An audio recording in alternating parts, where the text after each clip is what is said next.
truth. That has to be truthful. That's right, absolutely.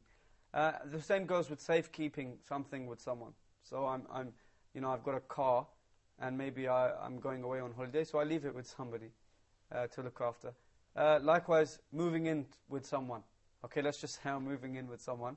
So it's allowed for me to backbite and say, hey, don't move in with that guy because he does this and that and that. He maybe has a bad temper. He throws mobile phones out the window or something ridiculous like that. Point is, we're allowed to mention that.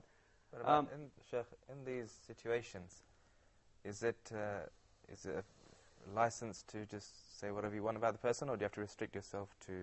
That's a very, very good question. And in fact, Imam al-Nawawi, rahimahullah, he mentions this after talking about where it's allowed to backbite. He actually mentions this point, that he says we're only allowed to speak about the shortcomings.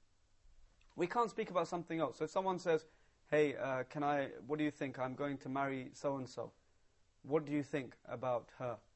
And then maybe this person knows this girl or knows the family. He's allowed to say only that which concerns the person's character.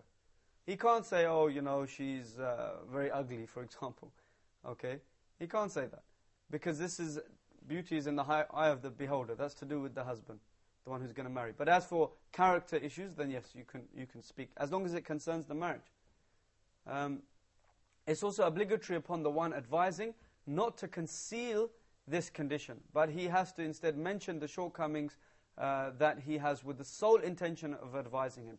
And one of the hadiths for this is Fatima bint Qais radiallahu anha. She said, I went to the Messenger of Allah sallallahu alaihi wasallam and said to him, Abu Jaham and Muawiyah have both proposed to me for marriage. So the Messenger of Allah sallallahu alaihi wasallam said, Muawiyah is poor and has no money, no property, and Abu Jaham always keeps his stick on his back. In other words, he beats his wives a lot. So the Prophet ﷺ himself advised against marrying both of them from the angle of the bad characteristics that they had. That is to do with marriage. Let's have a look at some comments from the people on the street. Backbiting in general, it is not permissible, but I thought of a few ways or reasons for it. If you're trying to warn somebody about a bad characteristic and personality of another person, so if you had a problem with a person, you don't want that problem to happen to a friend, tell that person the bad thing about the other. And I don't know, but generally you shouldn't backbite a person, because if you're talking it in a religious way, Islamic way, it's haram. I don't think that backbiting is ever permissible in any situation, because backbiting is just saying something bad about someone behind their back, and if it's against all morals and ethics and Islamic code of ethics and everything. So why would you do it? And besides, it makes people feel really bad about each other, and you just make enemies instead of making friends. If I'm protecting him, then I guess it's not backbiting after all. But if I'm just backbiting for the sake of just backbiting like it normally happens, then no, I won't do it. Has some good comments there.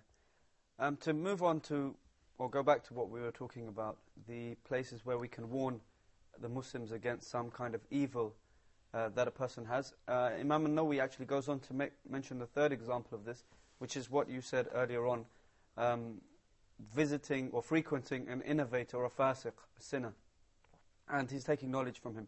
Now the condition here is that he must fear that this person may be affected by his innovation or sin, and then he could mention that condition. But if it's not, then no.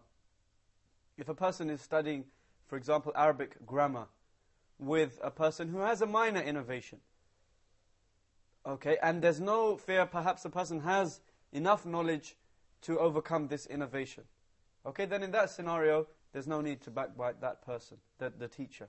But in the condition where the person is a new student of knowledge, and even though he's studying Arabic grammar, but the person has an innovation that might affect this new student of knowledge, then it's permissible in that case to backbite this person, simply to mention his fault. But Imam al-Nawawi mentions a very important clause. He says, however, this is where people may err. The person who speaks of the individual could be envious of the one he is advising against, and shaitan may deceive him into thinking that he is advising sincerely. So it is important to be aware of this trap of shaitan. So very important, very important. Shaitan can come to a person and say, hey, look, that guy, he's an innovator, you need to backbite him. But in reality, the person is actually envious of him. So one has to be very, very careful and pray to Allah, make dua to Allah, that when he's speaking in this manner, that he's only doing it sincerely for the sake of Allah subhanahu wa ta'ala. The fourth example of this, warning Muslims from evil, is that one who has a responsibility does not carry it out. Okay, then it's allowed to backbite him. Now this could be because he's not fit for the job, or maybe he's corrupt, or because he's neglecting his duties, or something similar. It's obligatory to mention this to the one in authority, like the boss, so as to remove him and replace him with one who is more befitting. So he should make him aware of this condition so that he can be dealt with and urge him to improve or be replaced with someone else. So this is a clear example. An example of this is, for example, somebody is, he has a job, he's not doing his job properly. It's allowed for a fellow employee or somebody else who's looking, say, look, your employee is not actually working. As soon as you go out of the room, he stops working, he doesn't do his work, or he's neglecting his work, these kind of things. The fifth reason when it's allowed to backbite is if there's someone who openly commits disobedience or innovation. Like openly drinking alcohol, for example, or taking the property of others unlawfully, or taking taxes which are not legislated in Islam, or other such matters. This is all from Imam al-Nawawi. He says, then in that case it is permissible to mention what he does publicly. It is not permissible, however, to mention other faults that he may have, except if there is another lawful reason to do so, as mentioned previously. So if somebody is openly sinning, he's openly listening to music, you're allowed to mention it, either in order to warn the Muslims against it, or something of that nature, if he's openly sinning. The sixth and final reason that Imam al-Nawawi mentions, he said to describe someone.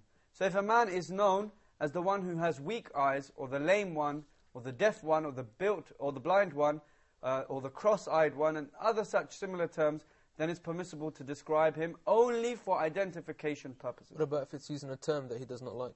If it's using, even if it's using a term that he doesn't like. Okay, because that is backbiting. So he's saying this a lot, but on the condition that it's not done in a mocking way. So for example, let's just say there's somebody who's blind. And you're trying to describe him. You're trying to say, meet so-and-so in the marketplace. He said, who is this guy? He's this, he's that, he's that. You tried your best to describe him. But he's known as the one who's blind. So then in that scenario, it's permissible for someone to say he's the blind one. Because you've tried all other ways to describe him. Okay? So you have to try and avoid describing him in a derogatory manner. Yes, you must not describe him in a derogatory manner. You must not, with that intention. But only if it's a characteristic that you can tell that this person is. So for example, if a person has one hand, but he always hides his hand, okay, in his sleeve, and nobody would know that he has one hand, then no, you can't use this description.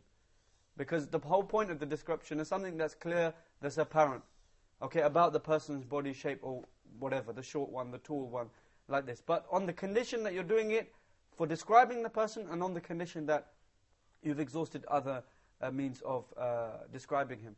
Now, it is unlawful, however, to mention these things as deficiencies. And if one can describe him in another way, as we said, that is actually better. Inshallah, in the next episode, we'll look at a disease which is related to backbiting, and that is namima, or tail carrying. And we'll talk about that in the next episode. Assalamu alaikum wa rahmatullahi wa barakatuh.